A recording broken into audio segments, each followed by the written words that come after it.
Good morning. आज आज क्या है? आज है कुछ तो फ्राइडे है शायद। आज कॉल वॉल ना आ जाए बस। हाँ, आज क्या है? फ्राइडे है और ये लेक्चर रिकॉर्ड किया जा रहा है क्लास 11 के लिए। ठीक है, पढ़ाया गया था फिर से। आज भी मौसम बहुत ही शानदार, संडे को लॉकडाउन है तुमको ही पता है। और 11th क्लास 11th के लिए बात कर रहे हैं, तो क्लास 11th में पढ़ाया गया था। ऑप्टिक स्टार्ट किया है, ऑप्टिक स्टार्ट किया है और उसमें प्लेन मिरर चल रहा है। अब प्लेन मिरर ना बहुत कंसेप्चुअल है, तुमको अभी जैसे जैसे मैं पढ़ाता जाऊँगा ना, तुमको कॉपी में नोट्स बनाना है और इसके क्वेश्चन प्रैक्टिस करने हैं। डीसी पांडे में देखना, वहाँ पे तुमको प्लेन मिरर्स के क्वेश्चन मिलेंगे। ठीक है, तो क्वेश्चन आप जितना ज़्यादा प्रैक्टिस कर सकते हो उतना ज़्यादा प्रैक्टिस करो, बहुत ज़रूरी है। क्योंकि ऑप्टिक्स थोड़ा आसान होता है अगर तुमने साथ साथ प्रैक्टिस कर लिया तो। रे ऑप्टिक्स इतना मुश्किल है नहीं, बस इसमें थोड़ा बड़ा चैप्टर है, बहुत सारे कंसेप्ट आएंगे तो तुमको सारे कंसेप्ट जानने हैं। इससे पहले वाले दिन में क्या पढ़ाया था? तो इससे पहले वाले दिन में हमने बात किया था minimum requirement of mirror for complete viewing of the image. अगर किसी ऑब्जेक्ट को या किसी इंसान को अपना पूरा पूरा इमेज देखना है तो मिनिमम लेंथ ऑफ मिरर कितना होना चाहिए था, इस पे हमने बात किया था। और एक बात क्या था, मिनिमम लेंथ के साथ साथ उसका पोजीशन भी इंपॉर्टेंट है कि आप ग्राउंड से मिरर को कितने हाइट पर रखोगे जिससे वो जो इंसान है वो पूरा पूरा अपना इमेज देख सके। ठीक है, अच्छा। लेकिन रियलिटी में क्या होता है, एक्चुअल कंडीशन में क्या होता है, जब आप सैलून में जाओगे, पार्लर्स जाओगे, बुटीक वो जो ब्यूटी सैलून होते हैं वहाँ जाओगे, तो वहाँ पे उन्होंने मिरर पहले ही फिक्स करके रखे हैं। या गांव के नीचे बरगद के पेड़ के नीचे अगर आप बाल कटाते हो तो वहाँ पे भी अगर जाओगे तो उन्होंने मिरर पहले ही सेट करके रखे हैं और मिरर का भी हाइट उन्होंने पहले ही सेट कर दिया है। अब तुमने देखा होगा कि गांव के किनारे, नदी के किनारे जब आप बाल कटा रहे होते हो तो वहाँ पर तुमको अपना पूरा इमेज नहीं दिखता। तो यही क्वेश्चन पूछते हैं कि ठीक है भाई, पूरा अगर नहीं दिखेगा, पूरा बनेगा या नहीं? सर पूरा तो बनेगा, पूरा बनेगा क्योंकि मिरर के साइज के इररिस्पेक्टिव है इमेज का फॉर्मेशन, पूरा बनेगा। लेकिन कितना पार्ट ऑफ इमेज दिखेगा वो एक अच्छा क्वेश्चन हो जाता है, तो उसको मैंने इससे पहले वाली क्लास में सॉल्व किया। अब कितना पार्ट ऑफ इमेज हमें दिखता है उसके लिए हम कैलकुलेट करते हैं काम का मिरर। काम का मिरर जैसे ही आपने कैलकुलेट कर लिया, काम के मिरर को ट्वाइस कर देना तो उतने पार्ट ऑफ इमेज को आप देख पाओगे। तो ये एक कंसेप्ट था जो इससे पहले वाले लेक्चर में मैंने बताया था। अच्छा कंसेप्ट है, अच्छे क्वेश्चन बनाए जा सकते हैं। आज क्या करते हैं, आज अपन बात करेंगे डिविएशन, डिविएशन एंगल के बारे में बात करेंगे। अब ये डिविएशन, डिविएशन का मतलब होता है भटक जाना, तो एंगल ऑफ डिविएशन के बारे में बात करेंगे। ये एंगल ऑफ डिविएशन पूरे ऑप्टिक्स में बहुत बार आएगा, तो अलग अलग केसेस में एंगल ऑफ डिविएशन का मतलब यही होता है कि कितने एंगल से जो इंसिडेंट रे है वो अपने पाथ से भटक जाए। जैसे एग्जांपल में क्या है, मान लो ऐसा बोला जाए कि एक प्लेन मिरर है हमारे पास, इस तरह से हमारे पास एक प्लेन मिरर है। एक लाइट ऐसे आया, इंसिडेंट हुआ यहाँ पर, जहां पर भी इंसिडेंट हुआ मैंने वहां पर परपेंडिकुलर ड्रॉ कर दिया। ये जो परपेंडिकुलर था वही क्या है, हमारा नॉर्मल है। ठीक है, मान लो ये कोई एंगल ऑफ इंसिडेंस आई बनाता हुआ है, जो इंसिडेंट रे है वो नॉर्मल से कुछ एंगल ऑफ इंसिडेंस आई पर गिरा है। अच्छा, अब हम लॉ ऑफ रिफ्लेक्शन से जानते हैं कि जो रिफ्लेक्टेड रे होगा, जो रिफ्लेक्टेड रे होगा वो भी उतना ही एंगल पर जाएगा जितने पर इंसिडेंट हुआ था, क्योंकि एंगल ऑफ इंसिडेंस और एंगल ऑफ रिफ्लेक्शन दोनों का वैल्यू सेम होता है। अब अगर ये मिरर नहीं होता, अगर ये मिरर नहीं होता तो रे की टेंडेंसी ऐसे जाने की थी। ये मिरर नहीं होता तो रे ऐसे जाना चाहता था, लेकिन because of this mirror, because of this mirror ये जो रे है वो इतने एंगल से डिविएट हो गया है, भटक गया है। अब जितने एंगल से वो भटक जाता है या डिविएट हो जाता है, इसी को अपन बोलते हैं एंगल ऑफ डिविएशन। तो जब भी रिफ्लेक्शन होगा, रिफ्लेक्शन होगा, रिफ्रैक्शन होगा, प्रिज्म के थ्रू रिफ्रैक्शन होगा, तो आप देखना हम क्या करेंगे, डिविएशन एंगल फाइंड आउट करेंगे। अब ये डिविएशन एंगल का मतलब होगा कि कितने एंगल से रे जो है वो अपने पाथ से भटक चुका है। अब अगर मेरे को ये डिविएशन एंगल कैलकुलेट करना है, मान लो इस केस में किसी ने पूछा कि find out this deviation angle, तो देखो ये पूरा एक स्ट्रेट लाइन है और हम क्या जानते हैं कि एक स्ट्रेट लाइन पर जो पूरा एंगल फॉर्म होता है उसका सम 180 डिग्री होता है। तो ये ट्रायंगल को देखकर अपन ऐसा लिख सकते हैं, क्या क्या लिख सकते हैं, plus angle I plus angle deviation is equal to 180 degree. Sum property of triangle, sum property of triangle से मतलब जितने भी एंगल्स बनते हैं एक स्ट्रेट लाइन पर सबका सम 180 होता है। तो यहाँ से अगर डिविएशन एंगल, ये डिविएशन को डेल्टा से डिनोट करता है, इस तरह से डिजाइन वाला ये लिखोगे, इसको बोलते हैं डेल्टा डिविएशन। तो डिविएशन एंगल डेल्टा जो है वो हो जाएगा 180 minus 2 times of angle of incidence. तो ये डिविएशन एंगल फाइंड आउट करने का तरीका है। अब देखो बहुत ही सिंपल सा कांसेप्ट है, ऐसा नहीं कि सर कोई बहुत तूफानी कांसेप्ट है। अब इसी डिविएशन एंगल पर ना भर भर के क्वेश्चन है। जैसे अभी तो एक मिरर था तो डिविएशन एंगल से फाइंड आउट करना बहुत ही आसान था। जब इसके क्वेश्चन आएंगे तो क्वेश्चन ऐसा कुछ आएगा, क्वेश्चन आएगा कि मान लो दो मिरर्स हैं, इस तरह से दो मिरर्स हैं और मिरर्स के बीच में उन्होंने कुछ एंगल दिया। मान लो एक एंगल दिया उन्होंने 60 डिग्री का, दोनों दो मिरर्स थे, दो प्लेन मिरर्स थे जो 60 डिग्री के एंगल पर इस तरह से, और इन्होंने क्या बोला कि पहले वाले मिरर पे एक लाइट इंसिडेंट हुआ है, पहले वाले मिरर पर एक लाइट इंसिडेंट हुआ है, कितने एंगल ऑफ इंसिडेंस पर, मान लेते हैं 30 डिग्री के एंगल ऑफ इंसिडेंस से, ठीक है।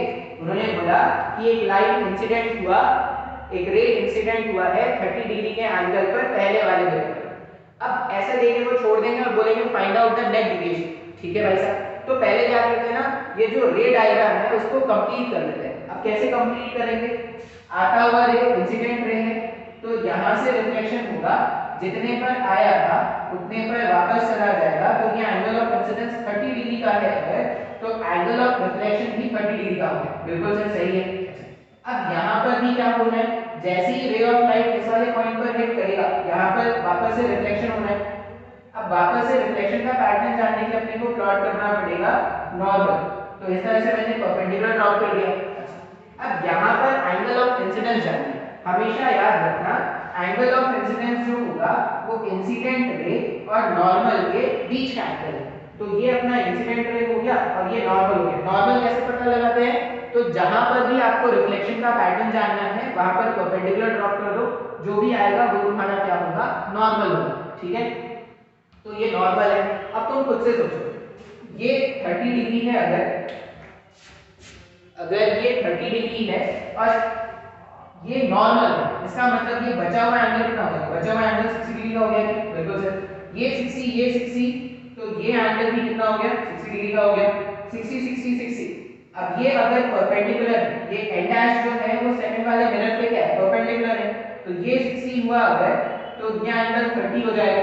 अब अगर एंगल ऑफ इंसिडेंस 30 डिग्री का है, अगर एंगल ऑफ इंसिडेंस 30 डिग्री का है, तो रे आफ्टर रिफ्लेक्शन 30 डिग्री के एंगल पर मूव करने वाला है। तो यहाँ पर अगर देखोगे तो ये जो इंसिडेंट रे था, एक बार यहाँ पर इसको डिविएशन मिला, मान लो यहाँ पर डिविएशन डेल्टा 1 का है, और एक बार इसको यहाँ पर डिविएशन मिला डेल्टा 2। तो अगर कोई मेरे से पूछेगा कि फाइंड आउट नेट डिविएशन, तो डिविएशन 1 प्लस डिविएशन 2 अगर ऐड कर देंगे तो नेट डिविएशन आ जाएगा अपने पास। तो इस वाले क्वेश्चन को सॉल्व करने के अपन लिखते हैं डिविएशन 1 प्लस डिविएशन 2, ये हमारे पास नेट डिविएशन आ गया। अब डिविएशन 1 का वैल्यू सर बहुत ही आसान है, 180 minus 2 times of angle of incidence होता है। अगर ये इंसिडेंट रे था ऐसा, तो रे ऐसे जाना चाहता था, इतने एंगल से ये डिविएट हो गया, अब ये जो एंगल है वो क्या हो जाएगा, 180 माइनस 2 टाइम्स ऑफ 30। तो डिविएशन 1 का जो वैल्यू है, डिविएशन 1 का जो वैल्यू है वो है 180 माइनस 2 टाइम्स ऑफ 30 डिग्री। अच्छा, किस सेंस में है, अगर आप ध्यान से देखोगे तो रे ऐसे आके ऐसे डिविएट हो गया था, तो इसका डिविएशन का जो सेंस है ये क्लॉकवाइज सेंस में रोटेट कर रहा है, क्या ऐसे जाना ऐसे चाहता था लेकिन ऐसे रोटेट हो गया, तो इसका जो डिविएशन का सेंस है वो क्या हो जाएगा, ये एंगल हो गया, किस सेंस में, क्लॉकवाइज सेंस में। तो अपन ने लिख दिया डिविएशन 1 जो है वो है 180 माइनस 2 into 30 क्लॉकवाइज सेंस में। बिल्कुल सर समझ में आया। अच्छा, डिविएशन 2 अगर देखेंगे, यहाँ पर इंसिडेंट रे जाना ऐसे चाहता था लेकिन ये इतने एंगल से डिविएट हो गया था। अब ये इतने एंगल से जो डिविएट हुआ है, तो इसके लिए अगर आप डिविएशन देखोगे तो वो भी क्या हो रहा है, क्लॉकवाइज सेंस में डिविएट होने की कोशिश कर रहा है। तो क्लॉकवाइज सेंस में डिविएशन हुआ, कितने का डिविएशन हो रहा है, तो 180 माइनस, अगर मेरे को डेल्टा 2 लिखना है तो डेल्टा 2 भी क्या हो जाएगा, 180 माइनस 2 into 30 और ये भी क्लॉकवाइज है। अब सिंस दोनों का सेंस ऑफ रोटेशन एक जैसा है, पहला वाला भी क्लॉकवाइज दूसरा वाला भी क्लॉकवाइज, तो नेट आंसर क्या हो जाएगा 180 माइनस 2 into 30, 180 माइनस 60 हो गया 120 क्लॉकवाइज यहाँ पर प्लस 120 क्लॉकवाइज यहाँ पर, ऐड करने पर 240 क्लॉकवाइज अपना आंसर हो गया है। तो ये हमारे पास नेट आंसर हो जाएगा। उस केस में जो नेट डेविएशन है, नेट डेविएशन का वैल्यू जो है वो कितना आ गया 240 डिग्री क्लॉकवाइज। अब चाहो ना तो यहां से फाइंड आउट कर सकते हो कैसे। ये मेरा इंसिडेंट रे इस तरह से आ रहा था और ये फाइनली ऐसा चला गया, आया ऐसे था और फाइनली ऐसा चला गया, तो इतने एंगल से डिविएट हो गया क्या, ये पूरा डिविएशन एंगल है, आया ऐसे था और इतने एंगल से डिविएट हो, कैसे पता चलेगा कितना एंगल है, ये 60 ये 60, तो ये एंगल जो 360 होता, ये 60 है और ये पूरा कितना है 180 डिग्री, तो 60 प्लस 180 यहाँ पर देखो ये 240 क्लॉकवाइज सेंस में रोटेट हो गया है। तो एक आंसर मेरे पास ये मैं बोल सकता हूँ, एक तो आंसर ये है 240 डिग्री का क्लॉकवाइज सेंस में हमारे पास डिविएशन आया, ये बोल सकते हैं। या ये भी तो बोल सकते हैं ना, रे ऐसे जाके ऐसे डिविएट हो गया, ऐसे जा रहा था ऐसे घूम गया, तो ये भी आंसर हो सकता है 120 डिग्री एंटी क्लॉकवाइज। तो दोनों में से कोई भी आपके पास क्वेश्चन में हो सकता है, या तो आप इसको बोलो कि 240 डिग्री क्लॉकवाइज रोटेट कर दिया या 120 डिग्री एंटी क्लॉकवाइज रोटेट कर दिया, दोनों ही करेक्ट आंसर होंगे। सर कुछ भी नहीं समझ में आया, नहीं समझ में आया है तो एक और एग्जांपल करके देखते हैं, बहुत ही आसान होता है, फिर एक बार ये एग्जांपल समझ में आ जाएगा ना तो फिर आपको एक ट्रिक भी बता दूंगा। अच्छा आप स्क्रीन पॉज करके नोट डाउन कर लेना।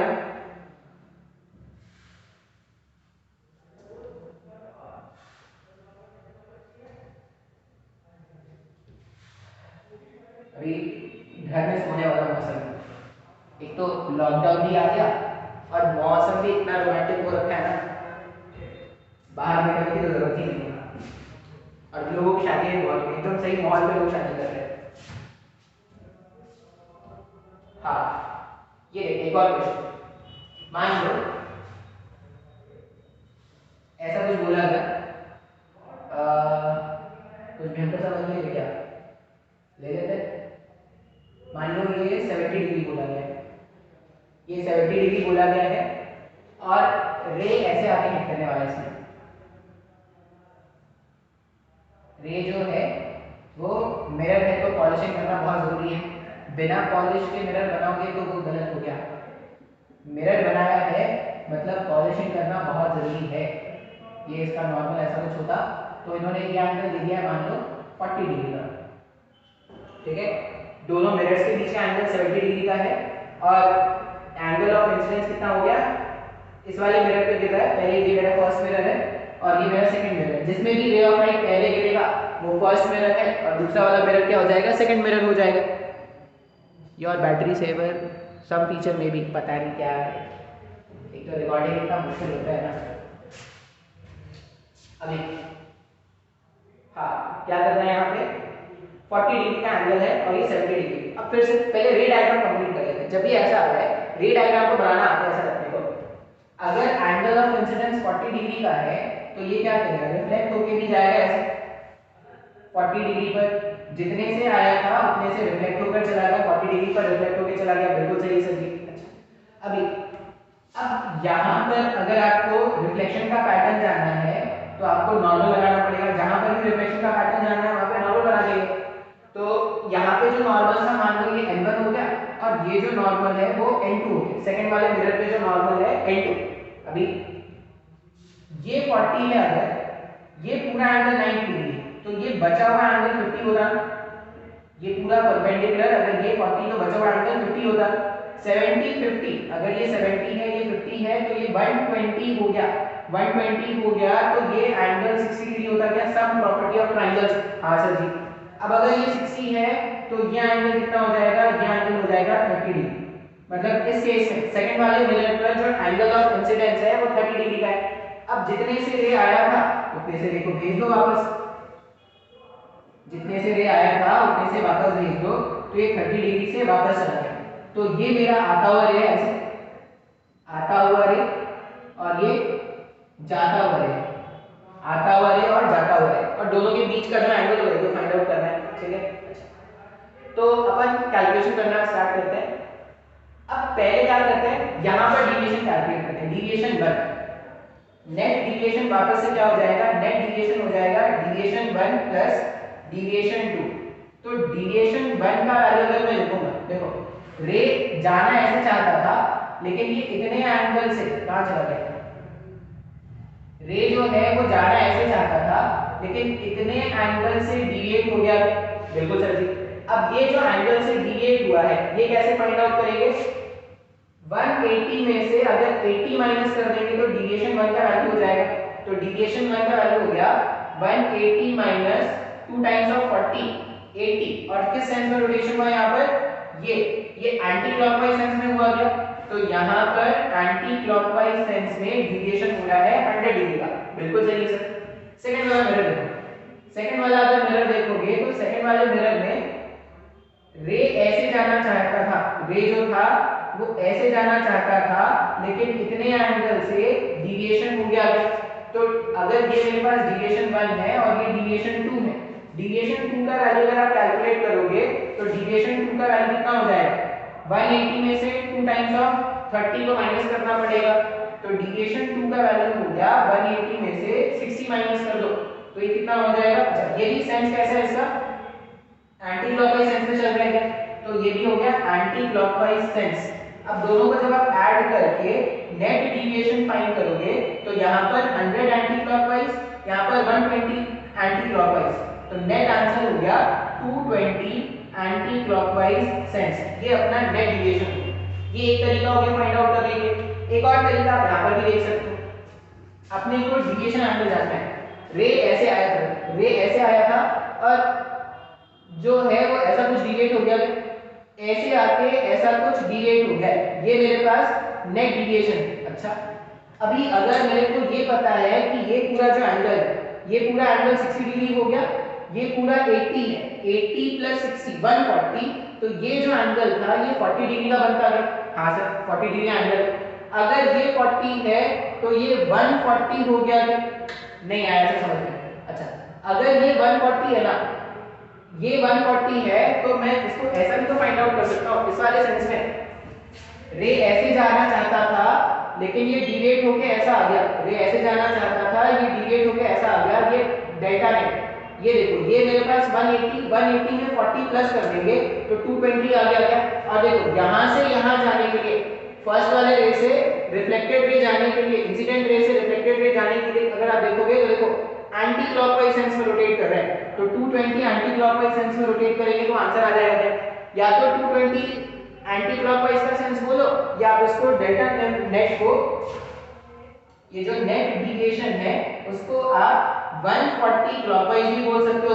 देखो 140 क्लॉकवाइज के सेंस में रोटेट करा दिया, बात समझ में आ रहा है क्या, बिल्कुल सही सर। अच्छा, अब तुम अगर आप ध्यान से देखोगे ना तो ये जो एंगल ऑफ इंसिडेंस है 70 डिग्री, ये जो एंगल ऑफ, सॉरी, ये जो मेरे पास जो आंसर आया है 70, ठीक है, ये जो 70 वाला मेरे पास आंसर आया है, सॉरी 70 आंसर नहीं आया, ये जो मेरे पास दोनों ट्रायंगल्स के बीच का, दोनों मिरर्स के बीच का जो एंगल है ना, उसी के टर्म्स में अपना आंसर आया है।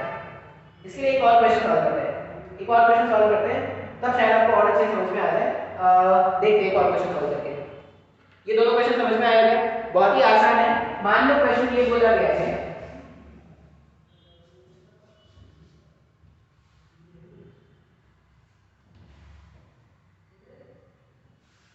क्वेश्चन क्या बोला गया है, क्वेश्चन ऐसा बोला गया कि दो मिरर्स थे हमारे पास और इनके बीच में जो एंगल है वो है कुछ तो थीटा है। इस बार वेरिएबल खेल रहे हैं भाई साहब, दो मिरर्स हैं और उनके बीच का एंगल कुछ तो थीटा है। यहां पर रे इंसिडेंट हुआ इस तरह से, ऐसे रे इंसिडेंट हुआ, कुछ तो एंगल ऑफ इंसिडेंस आई पर। मैं सब कुछ वेरिएबल रख रहा हूं, क्यों रख रहा हूं इसको वेरिएबल, मैं कुछ आपको बताना चाहता हूं, मतलब इस तरह के क्वेश्चन को आप बिना सॉल्व किए बिना डायग्राम से आप बना सकते हो। कैसे बना पाओगे बोले, मैंने बोला कि दो मिरर्स हैं, मिरर 1, दो मिरर है, मिरर 1 और मिरर 2, और इनके बीच में एंगल कुछ तो थीटा का है और एंगल ऑफ इंसिडेंस जो मिरर पे गया वो कुछ तो आई वैल्यू, बिल्कुल सही है। अब थोड़ा रे डायग्राम कंप्लीट कर लिया, अगर जितने एंगल पर आया था रे रिफ्लेक्ट होकर उतने ही एंगल पर चला गया तो ये एंगल ऑफ इंसिडेंस हो गया आई, बिल्कुल सही है। सेकंड वाले मिरर पर अगर रिफ्लेक्शन का पैटर्न जानना है तो नॉर्मल प्लॉट करना पड़ेगा, तो ये मैंने नॉर्मल बना दिया n2 सेकंड वाले मिरर पे। ये थीटा ये 90 माइनस आई होगा, थोड़ा बहुत ज्योमेट्री आपको यूज करना पड़ेगा। ये पूरा 90 है, उसमें से आई माइनस किया तो 90 माइनस आई, तो ये एंगल कितना हो सकता है, ये थीटा ये 90 माइनस आई, इसको फाइंड आउट कर सकते हैं क्या? बिल्कुल इसको फाइंड आउट कर सकते हैं। इस वाले एंगल को क्या लिख रहे हैं, मान लो ये जो एंगल है वो है कुछ x, तो अगर मैं सम ट्रायंगल प्रॉपर्टी यूज करूं, सम ट्रायंगल प्रॉपर्टी अगर मैं यूज करूं तो सम ट्रायंगल प्रॉपर्टी क्या हो जाएगा, x plus theta plus 90 minus I equals to 180 degree, बिल्कुल सही है, ठीक है। अच्छा, सेकंड टाइम पे जो रिफ्लेक्शन हुआ है इसमें जो एंगल ऑफ इंसिडेंस I2 है, ये जो एंगल ऑफ इंसिडेंस I2 है, I2 का वैल्यू 90 माइनस x है और x का वैल्यू यहां से पिक कर सकते हैं, तो अगर मैं I2 लिखूं तो I2 हो जाएगा 90 माइनस x, मेरे को x का वैल्यू चाहिए, अगर x के वैल्यू पे बाकी सबको उधर भेजो, तो बाकी सबको उधर भेजोगे तो 180, यहां से थीटा जाएगा तो माइनस थीटा माइनस 90 प्लस आई, ये लिखा जा सकता है, बिल्कुल सर देख सकते हैं, ठीक है। सिंपलीफाई कर लो इसको, I2 equals to 90 minus 180 minus 90 क्या हो गया, 90 हो गया, minus theta plus I, I2 equals to 90 minus 90 plus theta minus I, plus 90 minus 90 से गायब हुआ अगर तो I2 का वैल्यू कितना आ रहा है, I2 का वैल्यू आ रहा है हमारे पास थीटा माइनस आई।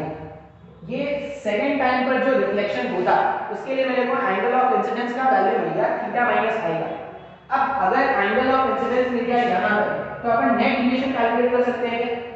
अगर मेरे को नेट डिविएशन फाइंड आउट करना है तो वो हो जाएगा डिविएशन 1 प्लस डिविएशन 2, और डिविएशन फाइंड आउट करने के एंगल ऑफ इंसिडेंस का ही वैल्यू चाहिए, डिविएशन 1 कैलकुलेट करो, यहां पर डिविएशन क्या है, ऐसे ले जाना चाहता था इतने एंगल से डिविएट हो गया, ये डिविएशन 1 अगर कैलकुलेट करेंगे तो वो 180 माइनस 2i हो गया, और इसका सेंस ऑफ रोटेशन क्या है, इसका सेंस ऑफ रोटेशन अगर आप देखोगे तो वो क्लॉकवाइज सेंस में रोटेट कर रहा है, क्लॉकवाइज। अच्छा, डिविएशन 2 कैलकुलेट करो, इसका एंगल ऑफ इंसिडेंस क्या है, रे ऐसे जाना चाहता था लेकिन रे ऐसे डिविएट हो गया, तो ये अपना एंगल ऑफ डिविएशन हो जाएगा, रे ऐसे जाना चाहता था इतने से डिविएट हो गया तो ये डेल्टा 2 हो गया, तो 180 में से 2 टाइम्स ऑफ I2 माइनस कर देंगे तो डेल्टा 2 का वैल्यू मिल जाएगा, और इसका भी सेंस ऑफ रोटेशन देखो क्लॉकवाइज है, तो ये कितना हो गया 180 माइनस 2 टाइम्स ऑफ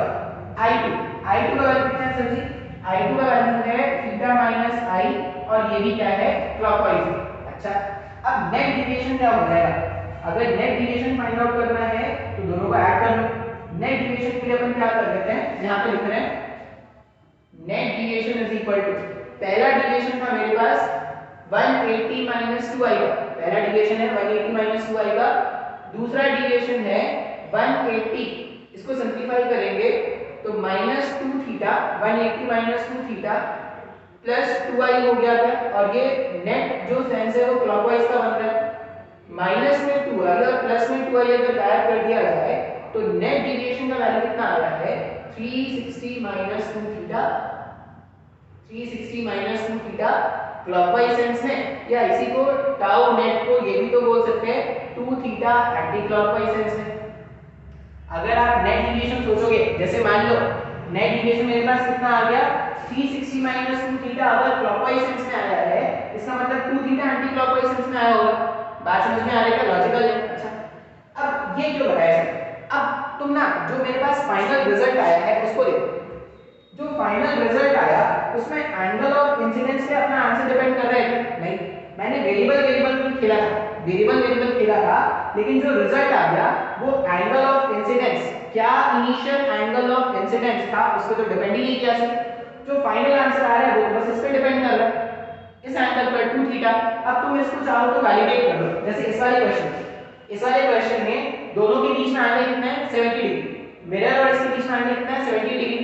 अब 360 माइनस 2 into 70 पुट करो, तो 360 में माइनस 2 into 70, 360 माइनस 140 करेंगे तो 220 आएगा एक आंसर। अच्छा, या 2 टाइम्स ऑफ थीटा कर दो, तो 2 into 70 140 का आंसर आ रहा है क्या? 140 का आंसर आएगा। हाँ या ना? सर नहीं आया समझ।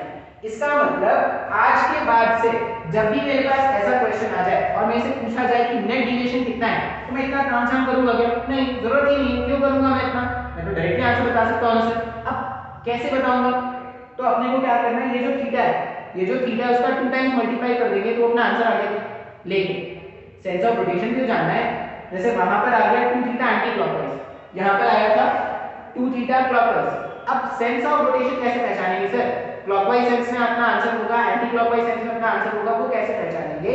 वो पहचानने के लिए आप क्या करना, अपने राइट हैंड को यूज करना। जैसे इस वाले केस में मिरर 1 से मिरर 2 की तरफ जाने की कोशिश करो, मिरर 1 से मिरर, राइट हैंड यूज करना है, मिरर 1 से मिरर 2 की तरफ जाने की कोशिश करो, मिरर 1 से मिरर 2 की तरफ एंटी क्लॉकवाइज सेंस में रोटेट कर रहे हैं, तो मिरर 1 से अगर मिरर 2 की तरफ एंटी क्लॉकवाइज सेंस में रोटेट किया तो आंसर हो जाएगा deviation net is 2 theta anti clockwise. नहीं आया समझ? तुम चाहो यहां पे अप्लाई करके देखो, मिरर 1 से मिरर 2 की तरफ, मिरर 1 कौन है? जिस पे रे ऑफ लाइट पहले आके हिट करेगा वो मिरर 1 है, जिसने बाद में आके हिट करेगा वो मिरर 2 है। मिरर 1 से मिरर 2 की तरफ आना है। अब अगर ऐसे रख देंगे तो आ पाएंगे क्या? कभी नहीं आ पाएंगे। ऐसे अगर रखा है, मिरर 1 की तरफ अपन पाम को रख देंगे सच दैट घुंडी और उंगलियां जो है वो मिरर 2 को टच कर, तो इस केस में अगर देखो तो क्लॉकवाइज सेंस में रोटेट कर रहे हैं, क्लॉकवाइज सेंस में रोटेट कर रहे हैं, और अगर ये एंगल 70 है तो 2 टाइम्स ऑफ 70 अपने को रोटेट करना पड़ेगा, तो 140 क्लॉकवाइज अपना आंसर हो जाएगा। नहीं आया? बात समझ में आ रहा है क्या? हाँ या ना? इस वाले केस में ये मिरर 1 था, हमेशा क्या करना, ऐसा रखना कि थंब जो है वो ऐसा समझो कि दोनों मिरर्स को जॉइन करने वाला जो सेंटर है ना उसके अलोंग हो, थंब इसके अलोंग हो, और अपने को क्या करना है, मिरर 1 से मिरर 2 की तरफ घूमना है। अब मिरर 1 से मिरर 2 की तरफ घूमने का जो भी सेंस होगा, क्लॉकवाइज या एंटी क्लॉकवाइज, वही तुम्हारा 2 टाइम्स ऑफ दोनों मिरर्स के बीच का एंगल और वो सेंस ऑफ रोटेशन तुम्हारा आंसर होगा। तो मैंने दोनों करा दिया, क्लॉकवाइज सेंस वाला और एंटी क्लॉकवाइज सेंस वाला। अब मैंने 2-3 प्रॉब्लम इसमें सॉल्व कराए थे, सब में तुम ये कांसेप्ट अप्लाई करके देख लो और बिना कैलकुलेशन के, बिना किसी रे डायग्राम के तुम इसका सॉल्यूशन फाइंड आउट कर सकते हो। तो पहले मैंने तुमको सॉल्यूशन बताया, एग्जैक्ट कैलकुलेशन बताया। एग्जैक्ट कैलकुलेशन समझने के लिए इंपॉर्टेंट है। एग्जाम्स में क्या करेंगे, एग्जाम्स में इतना भारी वर्क थोड़ी बनाने बैठेंगे, इतना बनाने बैठेंगे बहुत टाइम लग जाएगा। हम क्या करेंगे, इस तरह के शॉर्ट ट्रिक्स यूज किया करेंगे। अब ये जो ट्रिक्स है उससे आप क्या करोगे, क्वेश्चन को बहुत ही आसानी से सॉल्व करोगे। नहीं आया समझ में? नहीं आया है समझ में अगर, तो जो एग्जांपल्स है उसको वापस से रिपीट करेंगे। बस इतना जान लो कि अगर दो मिरर्स कुछ एंगल पर है, दो मिरर्स अगर कुछ एंगल पर है, तो मिरर 1 से मिरर 2 जाने में जो भी सेंस ऑफ रोटेशन होगा वो सेंस ऑफ रोटेशन वहां से पिक कर लेना, और 2 टाइम्स ऑफ वो एंगल पुट कर देना दोनों के बीच का, वही तुम्हारा नेट डेविएशन होगा।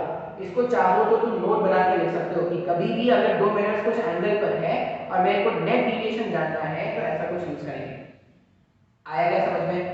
ठीक है, ये मेरे पास एक कंसेप्ट है। नेक्स्ट कंसेप्ट होता है रोटेशन ऑफ मिरर। शायद ये भी तुमने कभी लोअर क्लासेस में पढ़ा हो, शायद, मेरे को नहीं पता पढ़ा है कि नहीं। स्क्रीन पॉज करना, आराम से डायग्राम ड्रॉ करना, पूरा देखो। अगर तुमको ज्योमेट्री अगर अच्छे से आता है ना तो तुम्हें ऑप्टिक्स में कभी भी कोई प्रॉब्लम नहीं होगा। ऑप्टिक्स में लॉज आएंगे, 2-3 सिंपल लॉज हैं, बहुत ज्यादा। ऐसा समझ लो कि 70% यहाँ पर ज्योमेट्री है और 30% ऑप्टिक्स के लॉज हैं। तो आपको ज्योमेट्री भी जानना है और वो जो लॉज हम यूज करेंगे वो भी जानना है। दोनों में से कहीं पर भी अगर क्या बोलते हैं उसको, निगरानी घटी, दुर्घटना घटी, दोनों में से कहीं पर भी अगर आप कमजोर हो तो आप क्वेश्चंस नहीं सॉल्व कर पाओगे। नेक्स्ट टॉपिक लिखेंगे rotation of mirror. Plane mirror का रोटेशन अगर किया जाए तो क्या होगा।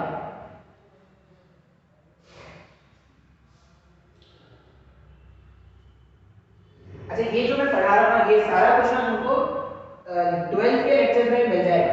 तो मेरे चैनल में जाके वो 12th के लेक्चर में भी देख सकते हो। अगर किसी को माने कि नहीं सर आप थोड़ा बहुत धीरे धीरे पढ़ा रहे हो, थोड़ा जल्दी जल्दी पढ़ना है मेरे को, तो तुम वहां पे जाके देख सकते हो, तुम्हारी मर्जी। मान लेते हैं ये मिरर है, इस तरह से प्लेन मिरर है और ये नॉर्मल था अपना, ठीक है। अब इसमें एक रे इंसिडेंट हुआ था, कुछ तो एंगल ऑफ इंसिडेंस आई पर। अब जितने पर इंसिडेंट होगा टकराने के बाद उतने पे जाना चाहिए, तो जितने एंगल पर आया था उतने एंगल पर आई इक्वल टू आर पर वो क्या कर दिया, मूव करके चला गया। यहाँ पर क्या है, I is equal to R है, angle I is equal to angle R, ये सेटिस्फाई हो रहा है, ठीक है। अब लोगों को ना यहाँ पर सुकून नहीं मिला, तो इसे रिफ्लेक्शन हो रहा था, लोगों को यहाँ पर सुकून नहीं मिला। उन्होंने क्या बोला कि अगर ये जो मिरर है, इस मिरर को अगर घुमा दिया जाए, ये जो मिरर है अगर इस मिरर को घुमा दिया जाए, तो उन्होंने क्या किया, मिरर को घुमा लिया, पकड़ के, जो मिरर था ना उसको पकड़ के घुमा लिया। अब मिरर को घुमाया, कितने एंगल से घुमा दिया, कुछ तो थीटा एंगल से मिरर को पकड़ के घुमा दिया गया ऐसे। ये जो मिरर है उसको अपन ने थीटा एंगल से रोटेट कर दिया। अब अगर मिरर रोटेट किया तो सेम एंगल ऑफ इंसिडेंस पे, मतलब सेम इंसिडेंट रे के लिए रिफ्लेक्टेड रे का पैटर्न क्या होगा ये अपने को चेक करना है। पहले क्या था, पहले मिरर ऐसे सीधा रखा हुआ था, रे आया टकरा के वापस चला गया। फिर हमने बोला कि अगर मिरर को घुमा दिया जाए तो क्या कहानी बनती है वो देखते हैं। तो अगर मैं मिरर को घुमा दूं थीटा एंगल से, मिरर को घुमा दूं अगर थीटा एंगल से, तो ये जो मेरे पास नॉर्मल होगा, नॉर्मल भी टिल्ट हो जाएगा। हाँ सर, नॉर्मल भी टिल्ट हो जाएगा, कितने एंगल से, तो नॉर्मल जो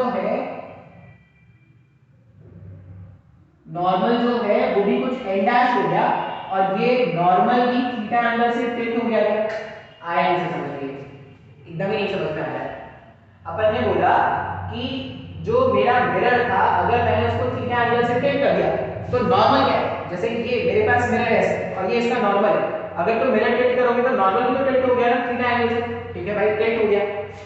इस केस में अगर आप एंगल ऑफ इंसिडेंस देखो तो एंगल ऑफ इंसिडेंस कितना होगा, पहले वाले केस में एंगल ऑफ इंसिडेंस जो था वो था आई, ये मेरे पास एंगल ऑफ इंसिडेंस है। अब जो एंगल ऑफ इंसिडेंस होगा, अगर ये नॉर्मल है और यही इंसिडेंट रे है, ये नॉर्मल है और यही इंसिडेंट रे है, तो ये पूरा जो एंगल बनता, ये पूरा जो एंगल बनता वो एंगल ऑफ इंसिडेंस होता है। इंसिडेंट रे और नॉर्मल के बीच में जो एंगल बनता वही एंगल ऑफ इंसिडेंस है, और इसका वैल्यू कितना हो जाता, इसका वैल्यू हो जाता आई प्लस थीटा, यहां से ये आई और इसको थीटा से टिल्ट किया तो आई प्लस थीटा इसका वैल्यू हो।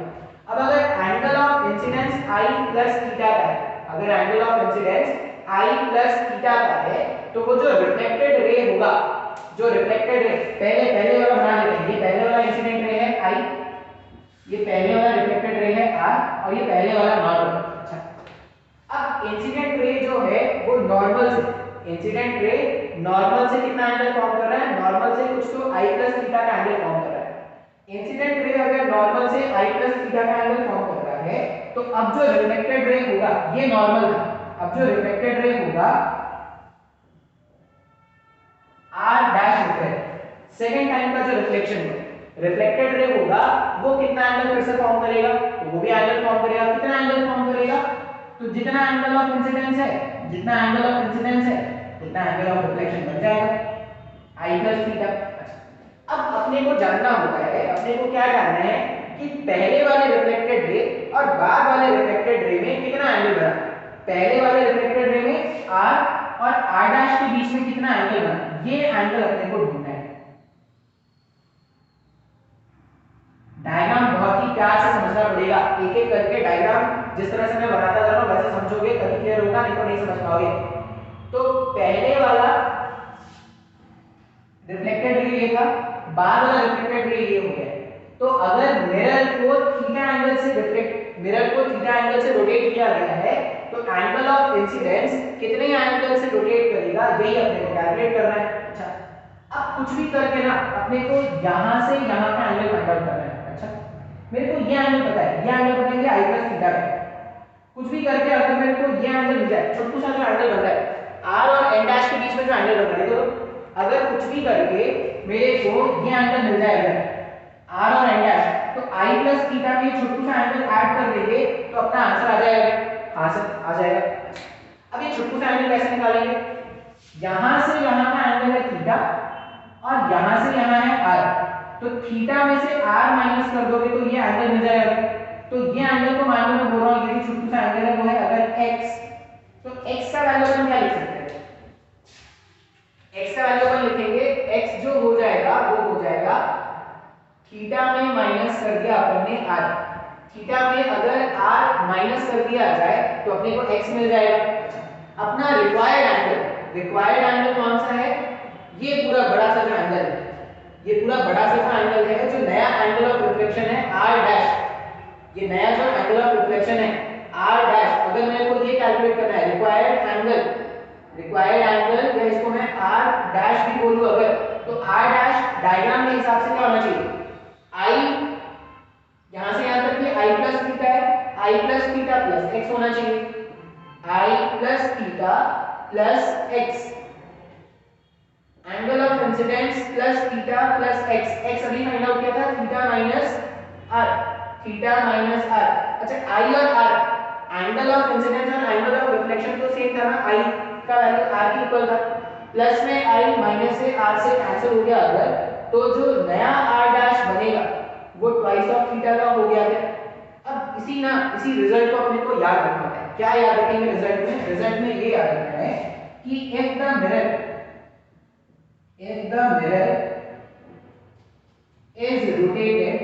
mirror is rotated by an angle, if the mirror is rotated by an angle theta, then reflected ray is rotated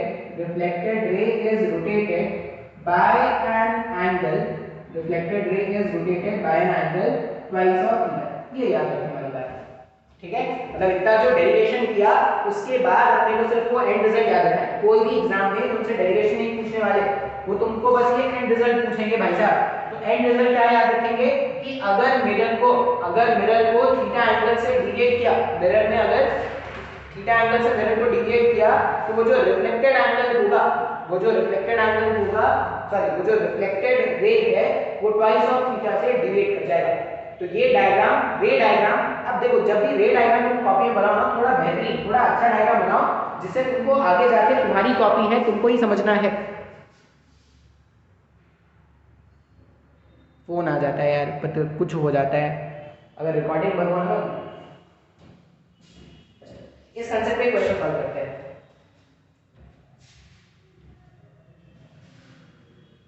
screen pause करके रे डायग्राम आपको ड्रॉ कर लेना है।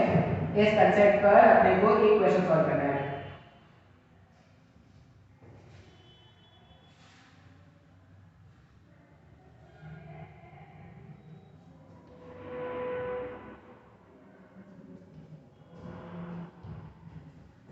क्वेश्चन देखो कैसा है। क्वेश्चन ये बोला गया, एक प्लेन मिरर है इस तरह से रखा हुआ, ठीक है, और ये इसका नॉर्मल था। एक इंसिडेंट रे था जो 30 डिग्री के एंगल पर आया हुआ था और 30 डिग्री के एंगल पर ही टकरा के वापस गया हुआ, ठीक है। ये अपना इंसिडेंट रे और ये अपना रिफ्लेक्टेड रे, ऐसा पूछा बोला गया, ठीक है भाई साहब। अब इन्होंने क्या बोला कि find the angle through which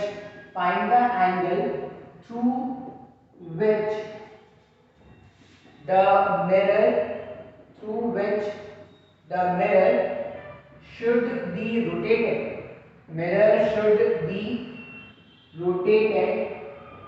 find the angle through which the mirror should be rotated so that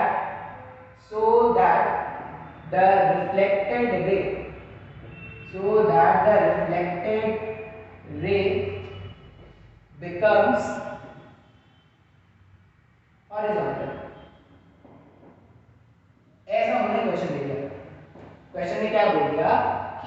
ये बताइए कि आप मिरर को कितने एंगल से रोटेट करेंगे जिससे रिफ्लेक्टेड रे जो हो वो हॉरिजॉन्टल हो जाए। अभी ये रिफ्लेक्टेड है, अभी हॉरिजॉन्टल है नहीं, अभी ये क्या है, अभी हॉरिजॉन्टल से कुछ एंगल पर, और कितने एंगल पर है, हॉरिजॉन्टल से कुछ तो 60 डिग्री के एंगल पर।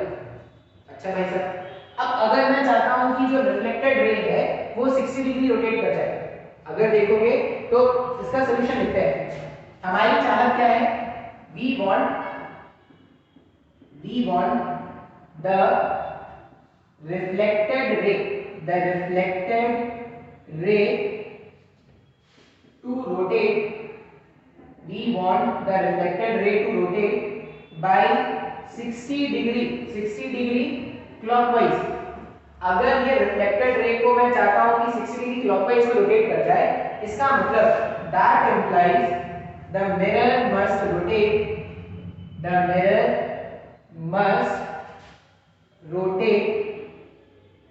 30 डिग्री क्लॉकवाइज। बोल सकते हो सर? बिल्कुल बोल सकते हैं। अगर मैं ये चाहता हूं कि ये जो रिफ्लेक्टेड रे है, अगर मैं चाहता हूं कि रिफ्लेक्टेड रे जो है वो 60 डिग्री क्लॉकवाइज सेंस में रोटेट कर जाए, तो तभी पॉसिबल होगा जब ये जो मिरर है वो 30 डिग्री क्लॉकवाइज में रोटेट कर जाए। अभी तो हमने पढ़ा था ना, मिरर अगर थीटा रोटेट करता है तो रिफ्लेक्टेड रे उसी सेंस में ट्वाइस ऑफ थीटा रोटेट कर जाता है। तो अगर मेरी चाहत है कि जो रिफ्लेक्टेड रे है वो 60 डिग्री क्लॉकवाइज सेंस में रोटेट करे, तो मिरर को अपने को क्या करना पड़ेगा, 30 डिग्री क्लॉकवाइज सेंस में रोटेट करना पड़ेगा। ये एक पॉसिबिलिटी है, फर्स्ट पॉसिबिलिटी। ये क्या है, एक पॉसिबिलिटी। इसकी एक और पॉसिबिलिटी, सेकंड पॉसिबिलिटी। क्या है सबसे सेकंड पॉसिबिलिटी? इतनी पॉसिबिलिटी। सेकंड पॉसिबिलिटी क्या है, ये जो रिफ्लेक्टेड रे अभी तो पास में 60 डिग्री दिख रहा था, अपन ने रोटेट करा लिया। ये जो रिफ्लेक्टेड रे है इसको अपन ऐसे भी तो रोटेट करा सकते हैं ना। ये जो रिफ्लेक्टेड रे है उसको अगर मैं ऐसा रोटेट कराऊं, जैसे पहले वाले केस में मिरर को ऐसा रोटेट कराएंगे, अगर मिरर को ऐसा रोटेट कराएंगे तो वो जो रिफ्लेक्टेड रे है वो ऐसा रोटेट करना स्टार्ट होगा क्या? तभी तो आंसर बन सकता है। बिल्कुल सही। अब अगर ये 60, ये एंगल अगर 60 है तो ये 120 डिग्री हो जाएगा। इसका मतलब ये जो रिफ्लेक्टेड रे है वो हॉरिजॉन्टल हो जाएगा जब अपन रिफ्लेक्टेड रे को 120 डिग्री एंटी क्लॉकवाइज सेंस में रोटेट करा देंगे। तो अगर मैं बोलूं कि सेकंड पॉसिबिलिटी ऑफ आंसर मेरे को लिखना है, तो we want the reflected ray, we want the reflected ray to rotate, we want the reflected ray to rotate 120 degree anti clockwise. अगर रिफ्लेक्टेड रे को 120 डिग्री एंटी क्लॉकवाइज में rotate करना है, that implies the mirror must rotate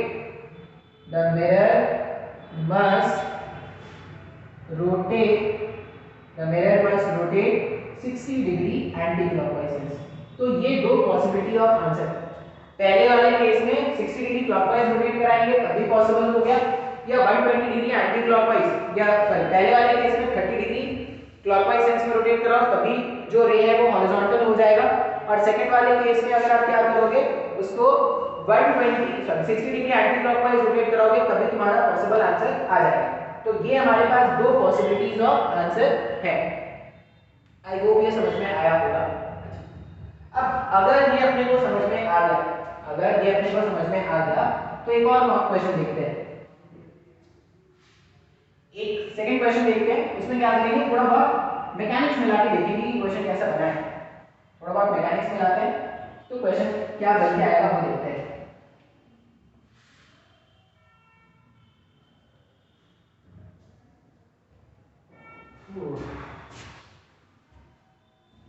question कैसा है, ये mirror है, ठीक है,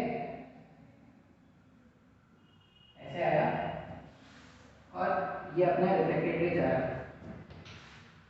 अब रिफ्लेक्टेड रे जो है ना वो क्या करता है, एक स्फेरिकल स्क्रीन को हिट करेगा, और ये जो स्फेरिकल स्क्रीन है ना ये फ्लोरोसेंट मटेरियल से, फ्लोरोसेंट जो भी है, लड़कियां पहनती है fluorescent colour, fluorescent material. Chemistry में एक बार सुना होगा फ्लोरोसेंट मटेरियल, नहीं सुना तो फ्लोरोसेंट मटेरियल ऐसा होता है ना जिसमें लाइट लगता है वो चमकता है। अगर तुमने किसी सरफेस को फ्लोरोसेंट मटेरियल से पेंट कर दिया तो कपड़े होते हैं फ्लोरोसेंट वाले, फ्लोरोसेंट वाले कपड़े होते हैं लाइट देते हैं वो चमकते हैं, तो फ्लोरोसेंट कपड़े होते हैं।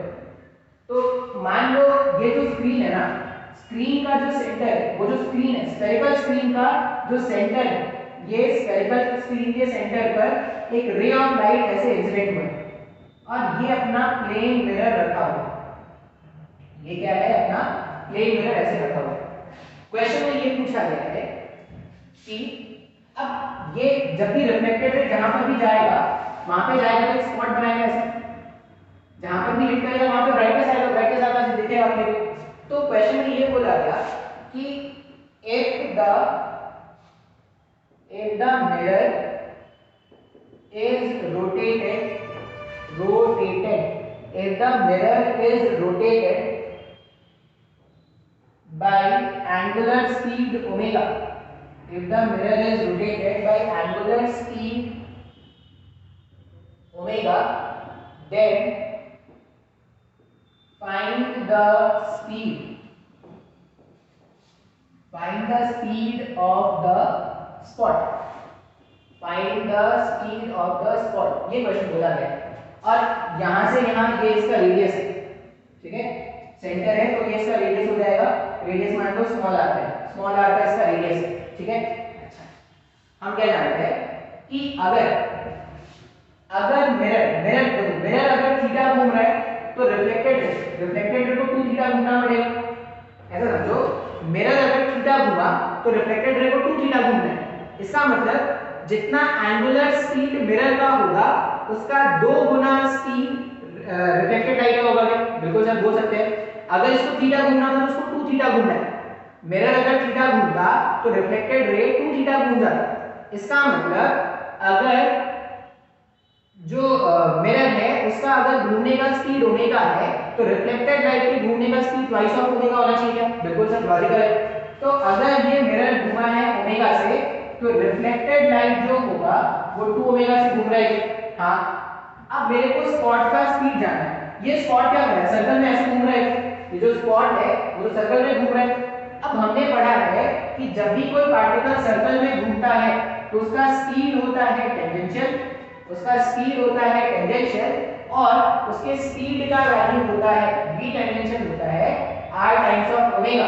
इस केस में v टेंजेंशियल अगर कैलकुलेट करोगे तो रेडियस तो r है, लेकिन ओमेगा के प्लेस में 2 ओमेगा यूज करेंगे, तो ये स्पीड ऑफ द स्पॉट है। तो हमने क्या किया, ऑप्टिक्स और सर्कुलर मोशन के कांसेप्ट को मिलाकर एक क्वेश्चन बना दिया, ठीक है।